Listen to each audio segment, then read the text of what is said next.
napasmado ang bunganga. Beep, beep, beep, beep, beep. Ang tagalupa, na viral ang mukha. Bip, bip, bip, bip, bip. Bumibip, bip, bip, bip, bip, bip, bip, bip, bip, bip, bip na ba? Ang lahat, Martian, Beep, beep, beep, beep. Enrico Pañero, Bip, bip, bip, bip, bip. Beep, beep, beep, Bip, bip, bip, bip, bip. Bip, bip, bip, bip, bip.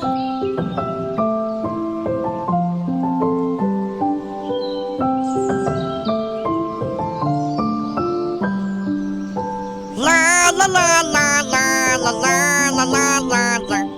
La la la la la la la. Bago ka magkwento ng wala ka kwenta-kwenta, Marcia, na i-shoutout natin ang mga yes pre natin dyan sa Victory Liner, Caloocan Terminal. Nakatuning sa atin. Salamat, salamat.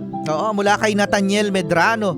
Mga Victory Liner. Uy, partner natin yan, mga yes friend. Makikita nyo dyan sa likod ng ilang bus nila ang pagbumuka ni Marcian. Cute no? Buhat na buhat ang bangko. Salamat Victory Liner. At syempre happy listening din sa mga yes friend natin na nagbo-birthday ngayon. Happy birthday today kay Regina Soriano. Happy birthday. At sana ay Mabuhay ka pa kung kailan mo gusto. happy birthday. Happy birthday sa'yo. Oo yan, sa Insan. Galing kay Sefa Gamutia. Happy birthday! At sa mga yes friend natin na pupunta ngayon ng FPJ station, mamaya ay nandiyan kami ni Laika Barista sa FPJ LRT station para sa Yes Sariles, kung saan ay mamimigay kami ng libreng pamasahe!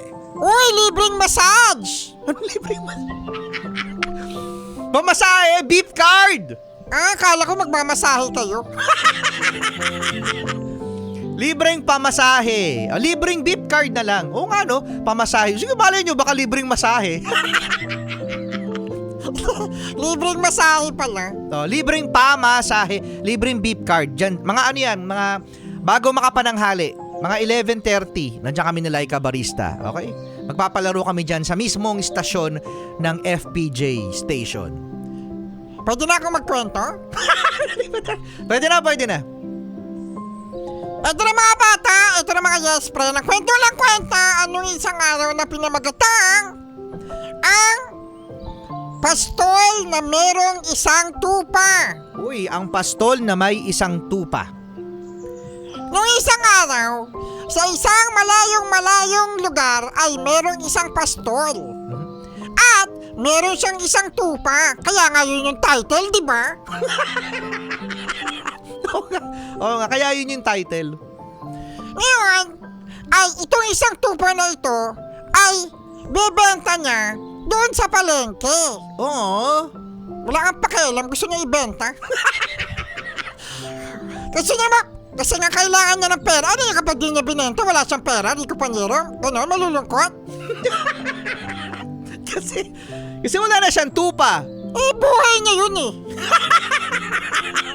Buhay niya nga, buhay. Wala tayong pakialam.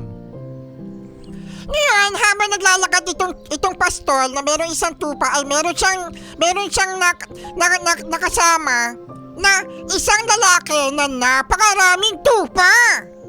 Mga ilan yung tupa niya? Mga 38. Uy, ang dami naman nun.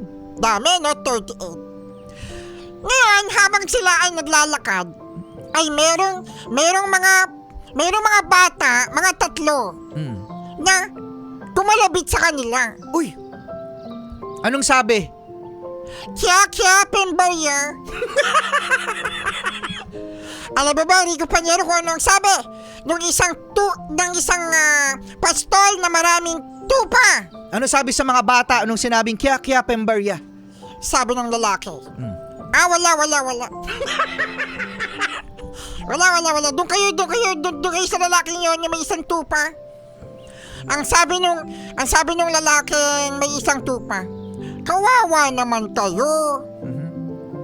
Sabi ng mga bata, opo, kawawa po kami. Nasaan yung nanay ng mga batang yan, ha? Sabi ng mga bata, wala na po kaming makain. Tapos sabi nung maraming tupa, yan, yung nanay nyo nasan? Anak-anak ng marami? Tapos hindi kaya buhayin? Nasaan yung nanay nyo? Nakatingin pa ng sermon, ano? Nasaan yung nanay nyo? Dami-dami mag-anak. Di naman kayo kayang buhayin? Unlad Pilipinas niyan! Huwag mo na ibahin yung topic! Unlad Pilipinas niyan talaga. Ngayon, sabi nung lalaki may isang tupa, dun sa isang pastol, dahil marami kang tupa, magbigay ka naman ng isa. Lutuin natin. Kawawa yung mga bata kasi gutom. Pero sabi nung may tupa na madami, hindi! Bakit ako magsasacrifice ng isang tupa dyan?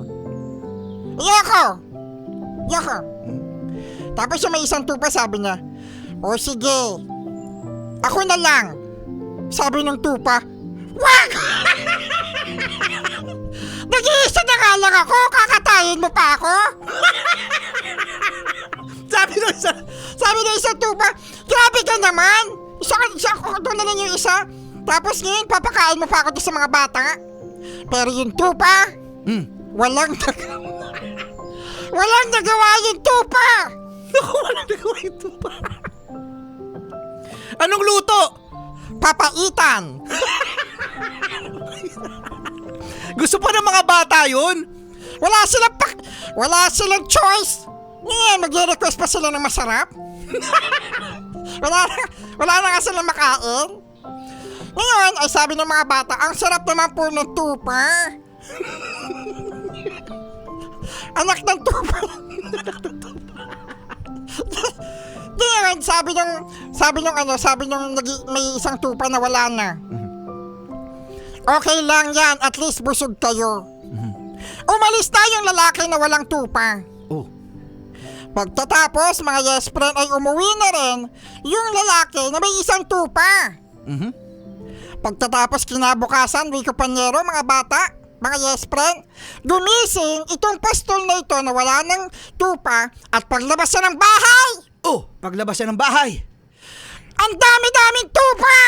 Uy! Dami-daming tupa, sabi niya, saan to nang galing? Sa mga bata! Ito masyado tong spoiler. Ito masyado kong sa mga bata nga. Oo, galing ko, no? Predictable eh. Predictable. Sorry, walang plot twist. Plot twist. So ngayon, sabi nung pastol, ba't ito ginawa? Sabi ng mga bata, nagkukunwari lang kami na kami ay mahirap. Pero alam mo ba, lahat ng nakikita mo dito ay amin! Sabi ng pastol, bibigay namin sa ito lahat. Tapos ngayon, nakita niya yung isang pastol na maraming tupa. Oh, nagpakita. Tapos sabi niya, nasaan na yung tupa mo? Uy, oo nga, nasaan na yung mga tupa niya? Ang sabi ng isang tupa, nawala na silang lahat. Bakit? Kasi sila ay inagos ng baha. Naku, yan na naman yung... Papasok mo na naman yung flood control. Oo. Ayun nga, di baha yung mga tupa kaya nawala silang lahat. Ngayon mga yes friend, tandaan na dapat ay tumulong. Okay? Ganun. Yun lang. Kasi overtime na tayo eh. Susunod na mga yes friend, si Sexy Megan para sa programang Chillax 101. Oy, happy Friday!